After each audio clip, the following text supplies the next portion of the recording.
अस्सलाम वालेकुम students, hope you are fine and enjoying good health. Students, आज के इस लेक्चर में हम बात करेंगे लुईस एसिड बेस कॉन्सेप्ट की। लुईस एसिड बेस कॉन्सेप्ट क्या है बच्चों? लुईस एसिड बेस जो कॉन्सेप्ट है इसके मुताबिक एसिड्स जो होते हैं वो स्पीशीज होती हैं which are electron pair acceptors. Acids उन स्पीशीज को हम बोलते हैं जो इलेक्ट्रॉन पेयर एक्सेप्ट करते हैं, which have a tendency to accept an electron pair. और बेसिस जो है वो हम उन स्पीशीज को कहते हैं which are electron pair donors. जो स्पीशीज इलेक्ट्रॉन पेयर डोनेट करती हैं और have a tendency to donate an electron pair, हम उनको लुईस बेसिस कंसीडर करते हैं। And according to Lewis acid base concept, जो एसिड बेस रिएक्शन है, this is just the formation of a coordinate covalent bond between acid and base. ठीक है, base जो है, for example we have this ammonia. Ammonia में आपको पता है nitrogen belongs to fifth group और नाइट्रोजन फिफ्थ ग्रुप से बिलोंग करता है। नाइट्रोजन का वैलेंस शेल में 5 इलेक्ट्रॉन्स होते हैं। Out of this 5 electrons, nitrogen क्या करता है? It shares 3 electrons with 3 hydrogen atoms. तो it has 2 electrons in the valence shell lying as lone pair of electron. और नाइट्रोजन ये लोन पेयर ऑफ इलेक्ट्रॉन जो है वो डोनेट कर सकता है किसी भी स्पीशीज को। अगर हम क्या करें, अगर हम अमोनिया के सोल्यूशन में कोई एसिड मिक्स कर दें, एसिड में आपको पता है हाइड्रोजन आइंस होते हैं। हाइड्रोजन आइन जो है, आपको पता होना चाहिए कि हाइड्रोजन एटम के वैलेंस शेल में 1 इलेक्ट्रॉन होता है। हाइड्रोजन के पास 1 इलेक्ट्रॉन होता है और H पॉजिटिव का मतलब है इसके पास कोई इलेक्ट्रॉन नहीं है, so it can accept 2 electrons. तो अमोनिया और हाइड्रोजन आइन के दरम्यान में रिएक्शन होगा और इस रिएक्शन के नतीजे में क्या होगा कि अमोनिया में और हाइड्रोजन के दरम्यान में एक कोऑर्डिनेट कोवेलेंट बॉन्ड की फॉर्मेशन हो जाएगी। ठीक है, और आपके पास रिजल्टेंट जो प्रोडक्ट है वो आप उसको लिख सकते हैं ammonium ion in NH4 positive. तो एसिड बेस रिएक्शन बेसिकली क्या है? ये कोऑर्डिनेट कोवेलेंट बॉन्ड की फॉर्मेशन है between the Lewis acid and the donor atom of the Lewis base. So ये कॉन्सेप्ट है लुईस एसिड बेस कॉन्सेप्ट, और इसके मुताबिक जो लुईस एसिड बेस रिएक्शन है इसमें जस्ट कोऑर्डिनेट कोवेलेंट बॉन्ड की फॉर्मेशन होती है। अच्छा, अब इसको फर्दर डिटेल से बात करेंगे कि लुईस एसिड्स में कौन कौन से एसिड्स इन्वॉल्व होते हैं। तो क्लासिफिकेशन जो एसिड्स की है अकॉर्डिंग टू लुईस कॉन्सेप्ट के मुताबिक जो एसिड्स होते हैं उनको कैसे क्लासिफाई किया जा सकता है। तो क्लासिफिकेशन ऑफ एसिड्स पढ़ेंगे according to Lewis concept.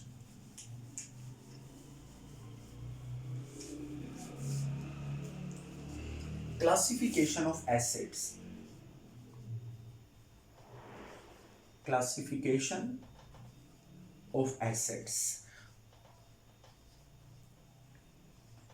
According to Lewis concept, acid is an electron pair acceptor. और आपको ये पता होना चाहिए कि अगर कोई चीज़ इलेक्ट्रॉन पेयर एक्सेप्ट कर रही है तो इलेक्ट्रॉन पेयर को एक्सेप्ट करने के लिए उसके पास कोई वेकेंट ऑर्बिटल होने चाहिए। अगर कोई स्पीशीज इलेक्ट्रॉन पेयर एक्सेप्ट करना चाह रही है तो उसके पास वैलेंस शेल में कोई ऑर्बिटल्स मौजूद होंगे या इनर लाइन शेल में कोई वेकेंट ऑर्बिटल्स मौजूद होंगे जिसमें इलेक्ट्रॉन पेयर को एकोमोडेट किया जा सके। सो एसिड्स जो हैं वो इलेक्ट्रॉन डेफिशिएंट स्पीशीज होती हैं। ठीक है, और इलेक्ट्रॉन डेफिशिएंट स्पीशीज हैं, इनके पास कोई वेकेंट ऑर्बिटल्स होते हैं और उन वेकेंट ऑर्बिटल्स में ये इलेक्ट्रॉन पेयर को एकोमोडेट कर सकते हैं। तो एक बात आपके ये जहन में होनी चाहिए कि एसिड्स के पास वेकेंट ऑर्बिटल्स मौजूद होते हैं। अब अकॉर्डिंग टू लुईस कॉन्सेप्ट हम क्लासिफिकेशन पढ़ने जा रहे हैं एसिड्स की।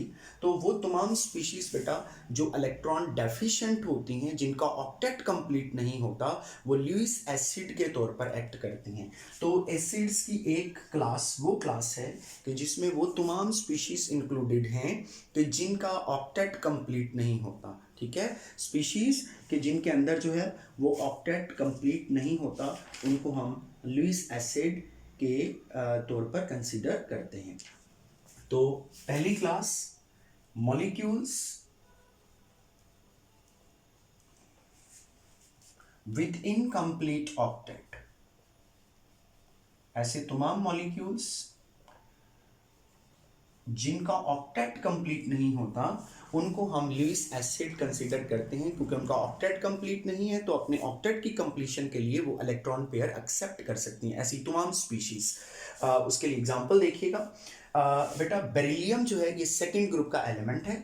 बेरिलियम के वैलेंस शेल में 2 इलेक्ट्रॉन्स होते हैं और बेरिलियम अपने 2 इलेक्ट्रॉन्स 2 हैलोजेंस के साथ शेयर करता है, तो it becomes BeX2 after sharing of electrons. देखें ये बेरिलियम है, इसके पास ये वैलेंस शेल में 2 इलेक्ट्रॉन्स हैं। अब बेरिलियम क्या करता है, ये अपने वैलेंस शेल के ये 2 इलेक्ट्रॉन्स को 2 हैलोजेंस के साथ शेयर कर लेता है। ठीक है, ये 2 हैलोजेंस के साथ शेयर कर लिया इसने। तो शेयरिंग के बाद भी इसके वैलेंस में अब टोटल इलेक्ट्रॉन्स कितने हैं, 2 + 2, टोटल इलेक्ट्रॉन 4 हैं। जबकि ऑक्टेट रूल के मुताबिक जो एलिमेंट्स हैं they have a tendency to get 8 electron in the valence shell. तो इसके वैलेंस शेल में 4 इलेक्ट्रॉन है, बॉन्डिंग के बाद भी इसके 8 इलेक्ट्रॉन पूरे नहीं हुए हैं। इसका मतलब ये इलेक्ट्रॉन डेफिशिएंट स्पीशीज है। ठीक है, इसी तरह से और एग्जांपल देखिएगा। बोरॉन बेटा थर्ड ग्रुप का एलिमेंट है, boron, aluminium, gallium, indium, thallium. Boron बेटा थर्ड ग्रुप का एलिमेंट है BX3। अगर बेटा हम क्या करें, ये बोरॉन है, बोरॉन के वैलेंस शेल में 3 इलेक्ट्रॉन्स हैं। बोरॉन क्या करता है, ये 3 इलेक्ट्रॉन्स शेयर कर लेता है विद 3 हैलोजन एटम्स। ये यहाँ पर एक हैलोजन एटम आ गया, फॉर एग्जांपल F आ गया, फ्लोरीन। यहाँ पे एक हैलोजन एटम आ गया, फ्लोरीन, और यहाँ पे एक हैलोजन एटम आ गया, फ्लोरीन। अब बोरॉन ने अपने 3 इलेक्ट्रॉन्स को शेयर कर लिया विद 3 फ्लोरीन एटम। तो शेयरिंग के बाद भी इसके पास टोटल इलेक्ट्रॉन कितने हैं वैलेंस में, 2 + 2 4 + 2 6। अभी भी ऑक्टेट जो है वो कंप्लीट नहीं है, 8 इलेक्ट्रॉन होंगे तो ऑक्टेट कंप्लीट होगा। तो इसका मतलब it is deficient of 2 electron. तो वो स्पीशीज जिनका ऑक्टेट कंप्लीट नहीं होता, वो मॉलिक्यूल्स, वो जिनका ऑक्टेट कंप्लीट नहीं होता, वो एक्ट करते हैं एज लुईस एसिड। ठीक है, तो पहली क्लास एसिड्स की, लुईस एसिड्स की वो मॉलिक्यूल्स हैं कि जिनका ऑक्टेट कंप्लीट नहीं होता। इसमें इस वैलेंस में, सेंट्रल एटम के वैलेंस में 4 इलेक्ट्रॉन है, यहाँ पर सेंट्रल एटम के वैलेंस में 6 इलेक्ट्रॉन है। And to complete their octet they need it needs 2 more electron, it needs 4 more electron. तो चूंकि ये डेफिशिएंट ऑफ इलेक्ट्रॉन्स हैं, ठीक है, इसलिए ये जो स्पीशीज हैं they will act as Lewis acids. ठीक है, मैं आपको एग्जांपल से बताता हूँ। ये देखिएगा, इसका एक रिएक्शन पढ़ लेते हैं। BF3 है फॉर एग्जांपल, मेरे पास ये BF3 है। अब चूंकि BF3 में जो बोरॉन है वो इलेक्ट्रॉन डेफिशिएंट है, तो बोरॉन इलेक्ट्रॉन डेफिशिएंट है। अगर हम क्या करें, अगर हम बोरॉन का अमोनिया के साथ रिएक्शन करें, तो अमोनिया में नाइट्रोजन के पास लोन पेयर है। नाइट्रोजन क्या करेगा, ये अपना loan pair of electron boron के साथ शेयर करेगा, जिससे क्या होगा, नाइट्रोजन और बोरॉन के दरमियान में कोऑर्डिनेट कोवलेंट बॉन्ड की फॉर्मेशन हो जाएगी। ठीक है, तो ये BF3 और NH3 के दरमियान में एक कोऑर्डिनेट कोवलेंट बॉन्ड बन जाएगा।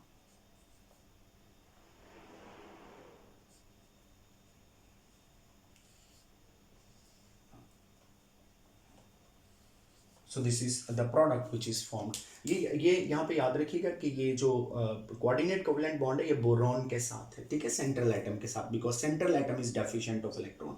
तो आप F3 को इस साइड पे भी लिख सकते हैं अगर आप मोर एक्यूरेटली लिखना चाहें। तो एक बेटा क्लास वो हो गई मॉलिक्यूल्स की कि जिनका इनकम्प्लीट ऑक्टेट होता है, और वो इनकम्प्लीट ऑक्टेट की वजह से वो इलेक्ट्रॉन पेयर को एक्सेप्ट कर सकती हैं। ऐसी तमाम स्पीशीज लुईस एसिड की कैटेगरी में आती हैं। अच्छा, नेक्स्ट दूसरी क्लास डिस्कस करते हैं। तो दूसरी क्लास बेटा वो तमाम मॉलिक्यूल्स कि जिनके पास वेकेंट d ऑर्बिटल होता है, molecules having vacant d orbital, they can also act as Lewis acids. ठीक है, molecules with vacant d orbitals. So second class, molecules with vacant d orbital. बेटा वो मॉलिक्यूल्स जिनके पास वेकेंट d ऑर्बिटल मौजूद होता है, they also act as Lewis acids, because d orbital vacant है और d ऑर्बिटल में ये इलेक्ट्रॉन्स को एकोमोडेट कर सकती हैं वो ये तमाम स्पीशीज। तो ऐसे तमाम मॉलिक्यूल्स जिनके पास वेकेंट d ऑर्बिटल मौजूद है, वो चूंकि d ऑर्बिटल वेकेंट है तो वो d ऑर्बिटल में इलेक्ट्रॉन पेयर्स को एकोमोडेट कर सकते हैं। ऐसी तमाम जो स्पीशीज हैं they will be regarded as Lewis acids. ठीक है, इसकी एग्जांपल देखिएगा, जैसे सिलिकॉन टेट्राक्लोराइड है SiCl4।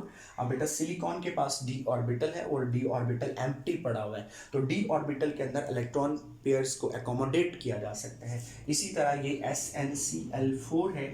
ठीक है, SnCl4 सिलिकॉन है, टिन है, इस तरह के और भी बहुत सारे कंपाउंड्स हैं, जर्मेनियम है, GeX4, etc. There are so many molecules which have vacant d orbital present in their structures. तो ऐसे तमाम मॉलिक्यूल्स जिनके पास वेकेंट डी ऑर्बिटल मौजूद होता है, they can also act as Lewis acids because they can accommodate electrons in the D orbital, vacant D orbital.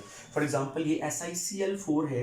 अगर SiCl4 का मैं रिएक्शन करता हूँ क्लोराइड आइंस के साथ, ये मेरे पास 2 क्लोराइड आइंस हैं, और बेटा जो नेगेटिव आइन होता है ये इलेक्ट्रॉन पेयर डोनेट कर सकता है अपना.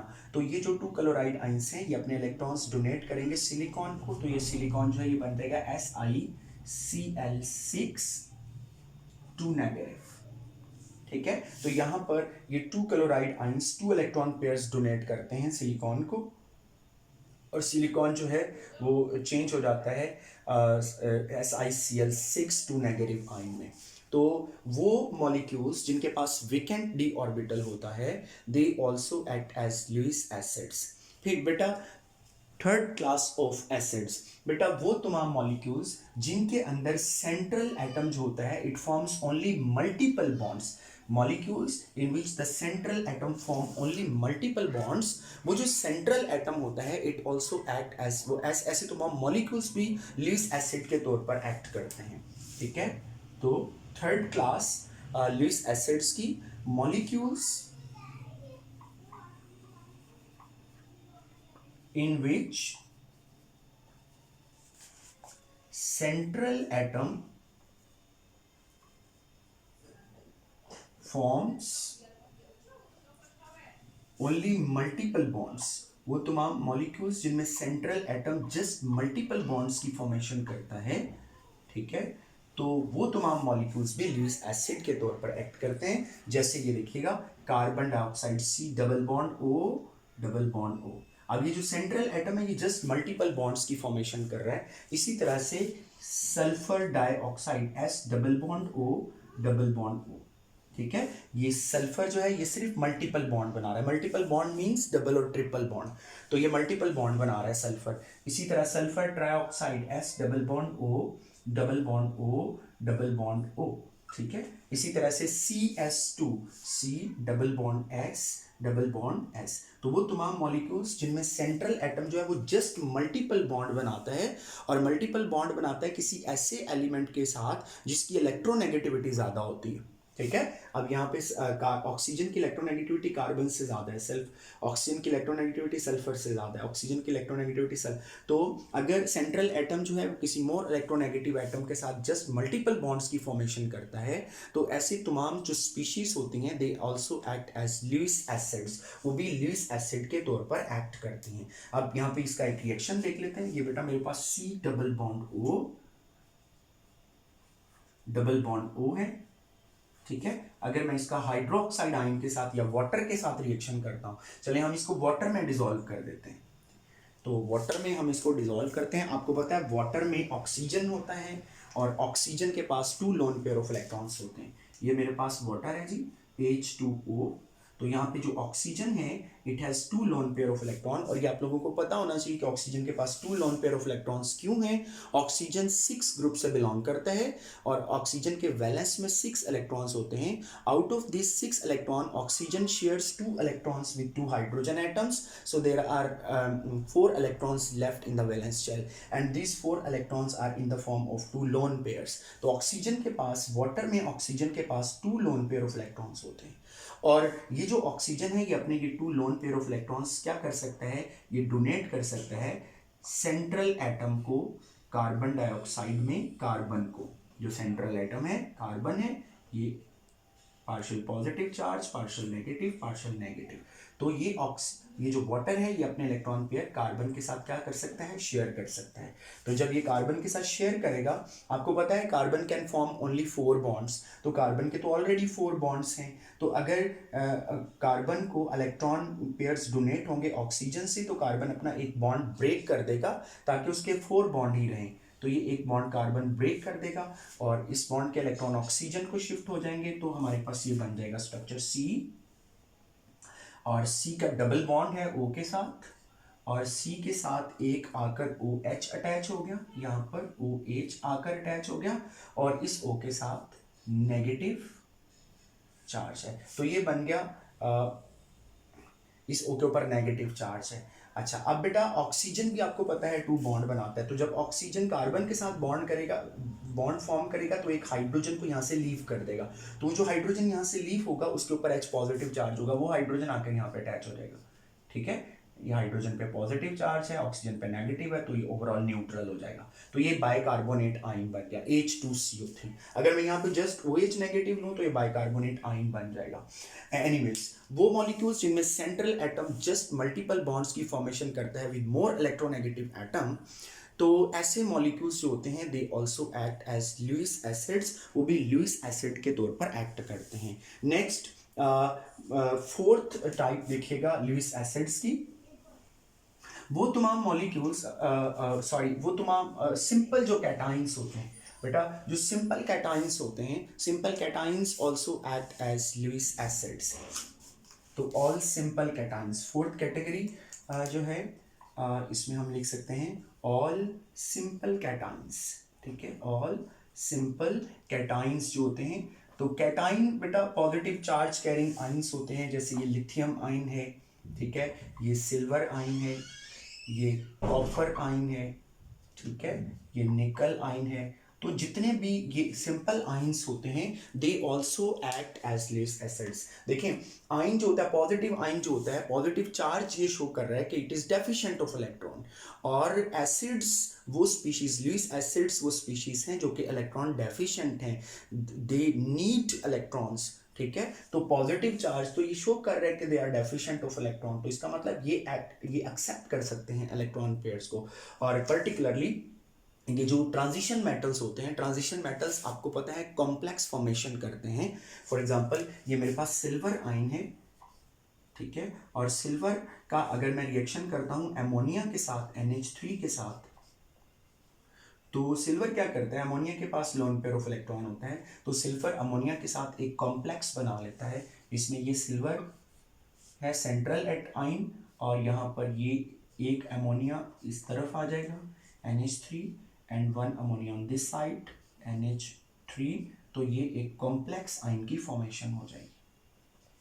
ठीक है, तो ये जो कॉम्प्लेक्स कंपाउंड्स की फॉर्मेशन होती है ये भी बेसिकली एसिड बेस रिएक्शन है according to Lewis concept. Complex formation में क्या होता है कि सेंट्रल एटम होता है ट्रांजिशन मेटल, और ट्रांजिशन मेटल्स के साथ लिगेंड्स अटैच होते हैं, लिगेंड्स इलेक्ट्रॉन पेयर डोनर्स होते हैं, तो लिगेंड्स जो हैं वो लुईस कॉन्सेप्ट के मुताबिक वो क्या करते हैं, वो बेस के तौर पर एक्ट करते हैं, और सेंट्रल मेटल एटम जो कि ट्रांजिशन मेटल एटम होता है या आयन होता है, वो क्या करता है, वो लुईस एसिड के तौर पर एक्ट करता है, और इन दोनों के दरम्यान में कोऑर्डिनेट कोवलेंट बॉन्ड की फॉर्मेशन हो जाती है, और इस बॉन्ड के नतीजे में क्या होता है कि एक एडक्ट बनता है या एक कॉम्प्लेक्स आयन बनता है। तो जो कॉम्प्लेक्स कंपाउंड्स की फॉर्मेशन है वो भी basically according to Lewis acid base concept वो एक एसिड बेस रिएक्शन होता है।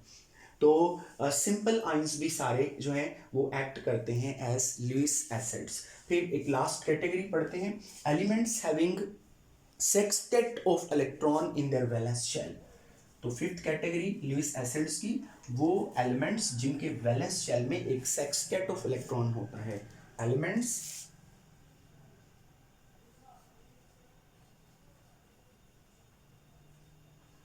With sextet of electrons in valence shell।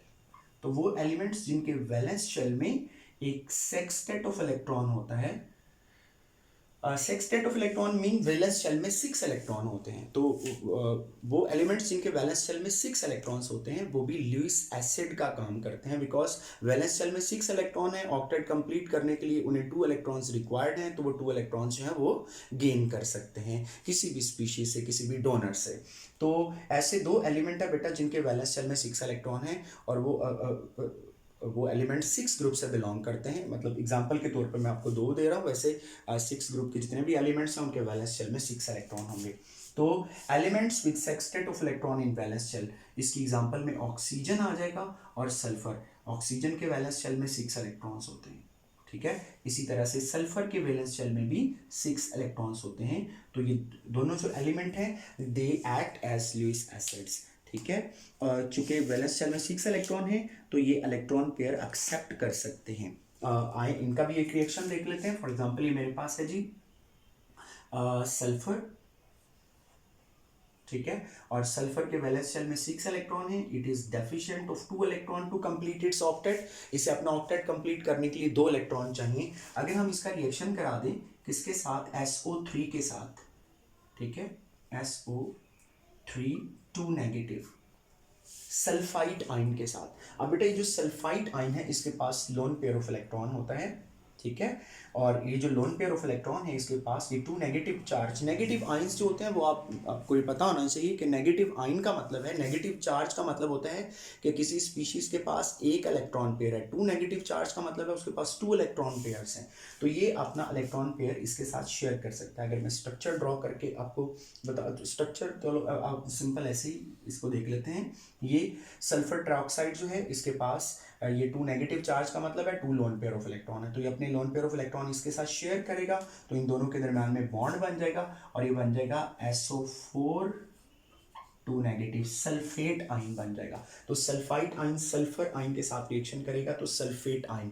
तो यहाँ पे ये ल्यूइस एसिड के तौर पर एक्ट कर रहा है और ये ल्यूइस बेस के तौर पर एक्ट कर रहा है। तो ये बेटा हमने वो तमाम स्पीशीज देखी हैं जो कि एसिड के तौर पर एक्ट करती हैं। इसके बाद हम देखेंगे, अच्छा यहाँ पे एक बात और इम्पॉर्टेंट याद रखिएगा कि ल्यूइस एसिड जो है हम ये कहते हैं कि वो तमाम species which have a tendency to accept an electron pair are Lewis acids. तो आपको ये पता होना चाहिए कि ल्यूइस एसिड्स जो कि इलेक्ट्रॉन सीक कर रहे होते हैं, तो वो स्पीशीज जो इलेक्ट्रॉन सीक कर रही होती हैं हम उनको इलेक्ट्रोफाइल्स भी कहते हैं, ठीक है। तो ल्यूइस एसिड्स जो हैं हम उनको इलेक्ट्रोफाइल्स भी कहते हैं। सो ल्यूइस एसिड जो है, ल्यूइस एसिड्स, इनको हम इलेक्ट्रोफाइल्स भी कह सकते हैं। क्यों? Because they are electron loving species. Electrophile means electron loving species, ठीक है, दे नीड इलेक्ट्रॉन्स। तो ल्यूइस एसिड्स जो होते हैं वो इलेक्ट्रोफाइल्स होते हैं। अब बात करेंगे ल्यूइस बेसिस की। तो let us talk about the Lewis basis. Lewis basis क्या होती हैं?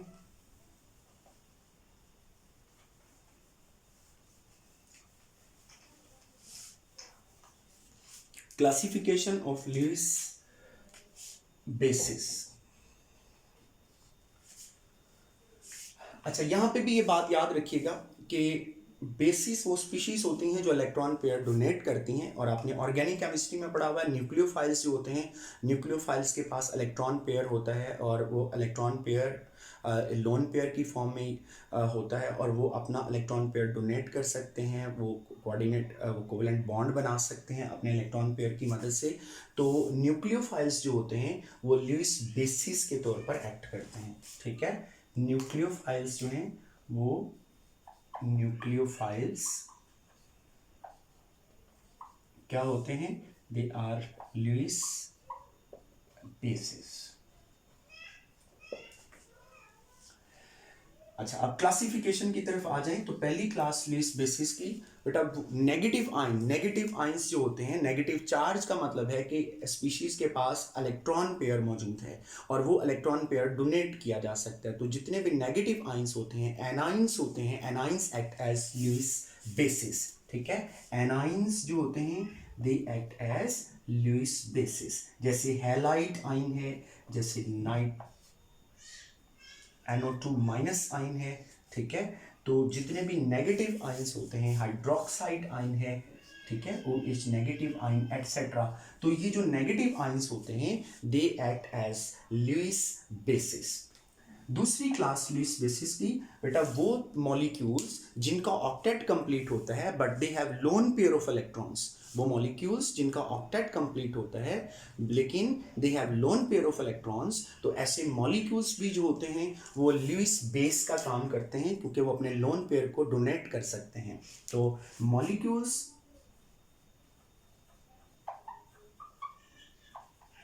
विथ कंप्लीट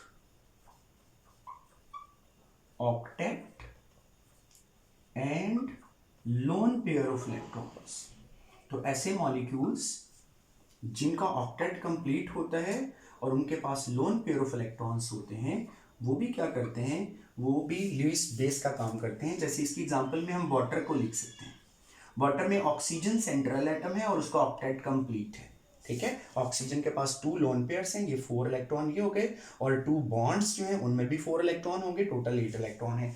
तो ये लुईस बेस का काम कर सकता है। अमोनिया जो है ये लुईस बेस का काम कर सकता है, ठीक है। अमोनिया में नाइट्रोजन के पास लोन पेयर ऑफ इलेक्ट्रॉन है और 3 बॉन्ड्स भी इसने बनाए हुए हैं, तो इसका ऑक्टेट कंप्लीट है नाइट्रोजन का, लेकिन इसके पास लोन पेयर ऑफ इलेक्ट्रॉन है। इसी तरह से जो ईथर्स होते हैं, ईथर्स में ये जो ऑक्सीजन है इसका ऑक्टेट कंप्लीट है, but oxygen has loan pair of electrons, तो ये लुईस बेस के तौर पर एक्ट कर सकता है। इसी तरह एल्कोहल्स जो होते हैं ROH, तो ऑक्सीजन का ऑक्टेट कंप्लीट है, लेकिन ऑक्सीजन एक्ट कर सकता है as a Lewis base because oxygen के पास लोन पेयर ऑफ इलेक्ट्रॉन है। इसी तरह से जो अमाइंस होती हैं, प्राइमरी अमाइंस, अमाइंस में आपको पता है NH2 ग्रुप होता है, तो अमाइंस में नाइट्रोजन के पास लोन पेयर है।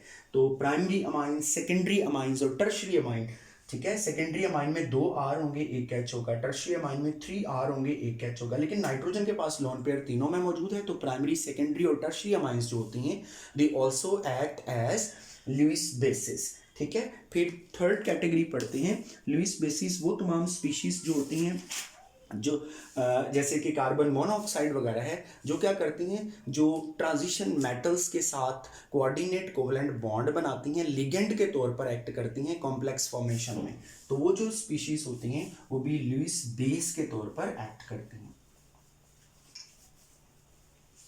ठीक है। जो लिगेंड्स होते हैं, लिगेंड्स जो होते हैं in complex compounds, complex formation, complex formation में जो लिगेंड्स होते हैं वो लुईस बेस के तौर पर एक्ट करते हैं, ठीक है। जैसे कार्बन मोनोऑक्साइड है, तो कार्बन के पास लोन पेयर ऑफ इलेक्ट्रॉन होता है, जिसको ये coordinate covalent bond central metal atom के साथ कोऑर्डिनेट कोवलेंट बॉन्ड बनाने में ये यूज करता है। इसी तरह से नाइट्रोसेल NO, ठीक है, तो ये कार्बन मोनोऑक्साइड, नाइट्रोसेल वगैरह जो कि लिगेंड के तौर पर एक्ट करते हैं इन कॉम्प्लेक्स फॉर्मेशन, तो ये जो लिगेंड्स होते हैं ये सेंट्रल मेटल एटम के साथ कोऑर्डिनेट कोवलेंट बॉन्ड बनाते हैं, तो इसलिए ये जो लिगेंड्स होते हैं ये भी लुईस बेसिस होती हैं, ठीक है। इसी तरह से फोर्थ क्लास देखिए, वो कंपाउंड्स, ऑर्गेनिक कंपाउंड्स जिनमें क्या होता है कि कार्बन कार्बन के दरम्यान में डबल बॉन्ड होता है, जैसे कि एल्कीन्स होती हैं, अल्काइंस होती हैं, एल्कीन्स, एल्काइंस। इसी तरह से बेंजीन जो होती है, इनके पास, इनमें क्या होता है, कार्बन और कार्बन के दरम्यान में डबल बॉन्ड होता है,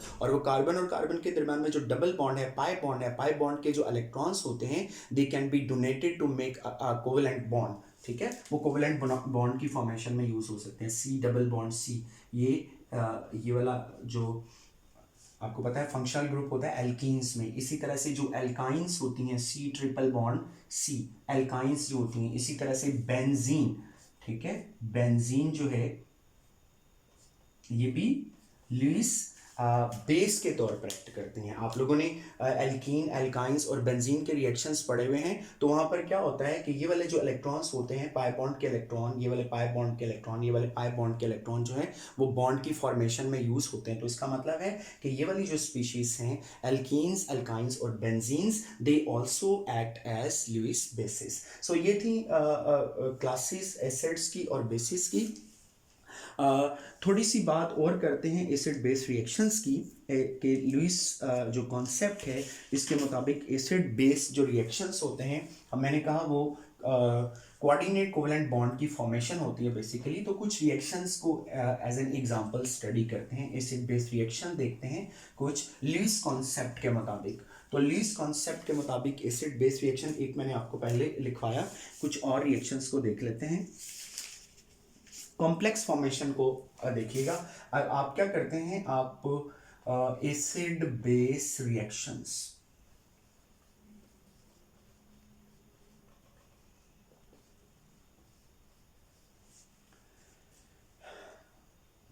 ये मेरे पास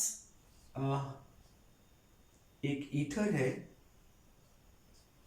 ठीक है, और ईथर में ऑक्सीजन के पास लोन पेयर ऑफ इलेक्ट्रॉन्स हैं, और मैं क्या करता हूँ इसमें एसिड ऐड करता हूँ, तो ये अपने इलेक्ट्रॉन पेयर्स जो है ये शेयर कर सकता है इस हाइड्रोजन एटम के साथ। तो इस तरह से ये जो ऑक्सीजन है ये हाइड्रोजन के साथ कोऑर्डिनेट कोवैलेंट बॉन्ड बनाएगा, ठीक है। और ये एक एसिड बेस रिएक्शन हो गया कि जिसमें क्या हुआ, इस एसिड बेस रिएक्शन में जो ईथर था इसने एक्ट किया as a base, Lewis base. इसने इलेक्ट्रॉन, ये इलेक्ट्रॉन पेयर डोनर है, इलेक्ट्रॉन पेयर डोनर्स जो होते हैं वो लुईस बेस होते हैं, और हाइड्रोजन इलेक्ट्रॉन पेयर एक्सेप्टर है, ये लुईस एसिड के तौर पर एक्ट कर रहे हैं, ठीक है। इसी तरह से और एग्जांपल देखिएगा, कॉम्प्लेक्स फॉर्मेशन की एग्जांपल देखें कि हमारे पास कॉपर है और कॉपर का हम अमोनिया से रिएक्शन करते हैं। कॉपर का जब हम अमोनिया से रिएक्शन करते हैं कॉपर आइंस का, तो हमारे पास कॉम्प्लेक्स बनता है, और उस कॉम्प्लेक्स में क्या होता है, कॉपर और कॉपर के साथ 4 अमोनिया के मॉलिक्यूल्स अटैच हो जाते हैं, ठीक है, like this NH3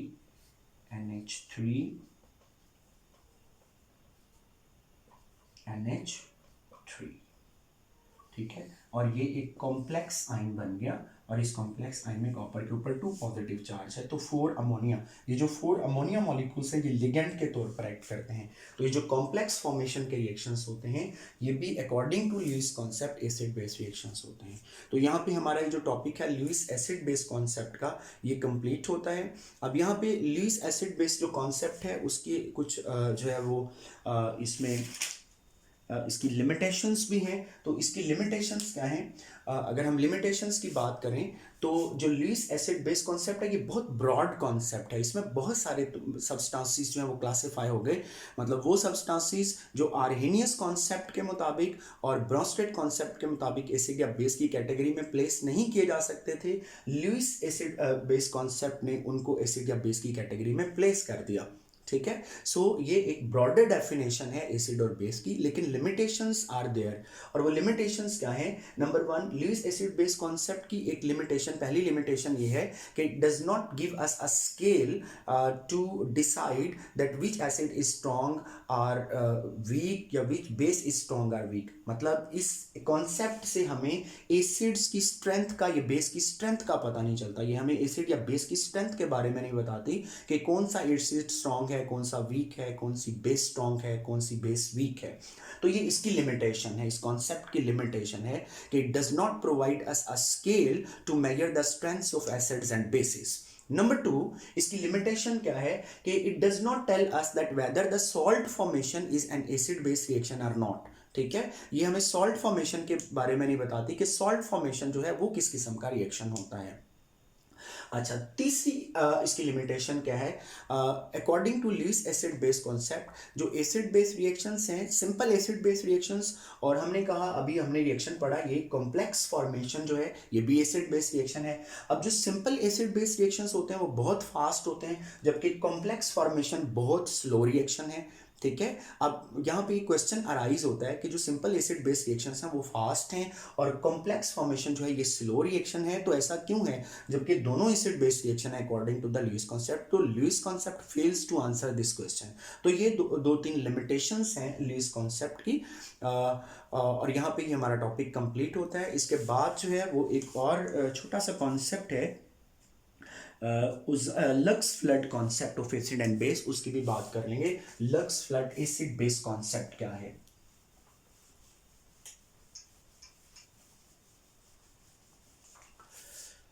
so Lux flood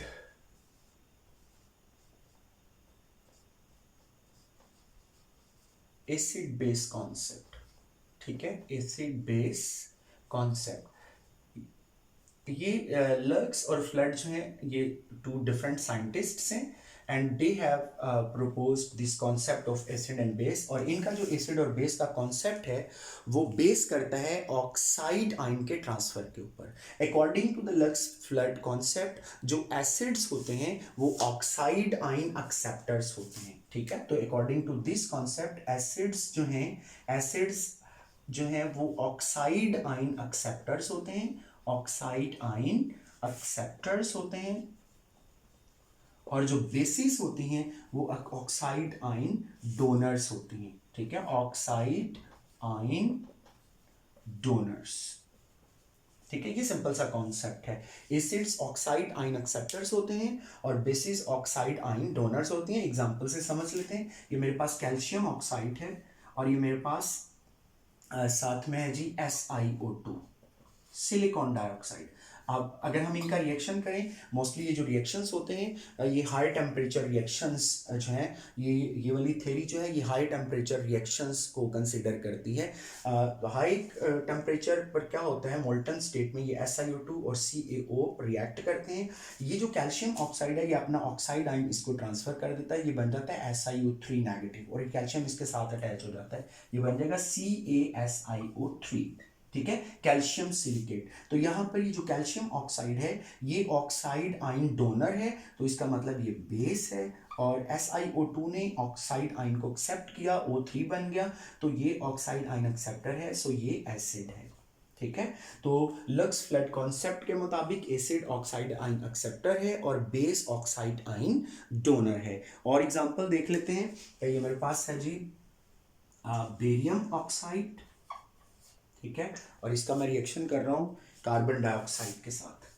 ठीक है, तो बेरियम ऑक्साइड का कार्बन डाइऑक्साइड के साथ रिएक्शन करें तो ये बन जाएगा बेरियम कार्बोनेट, BaCO3। ठीक है, अब आप यहां पर देखें तो ये बेरियम ऑक्साइड ने ऑक्साइड आयन ट्रांसफर किया है CO2 को, तो CO2 ने ऑक्साइड आयन एक्सेप्ट करने के बाद ये कार्बोनेट आयन में चेंज हो गया, इसका मतलब ये बेस है और ये हमारे पास एसिड है। ठीक है, मजीद भी आप एग्जांपल्स देखिएगा। तो ये था lux Flood acid base concept. तो इस लेक्चर में हम जो है वो इतना ही स्टडी करेंगे, वरना लेक्चर और बहुत लेंथी हो जाएगा। तो आज तक के लिए इतना ही। ऑल द बेस्ट, अल्लाह हाफिज़।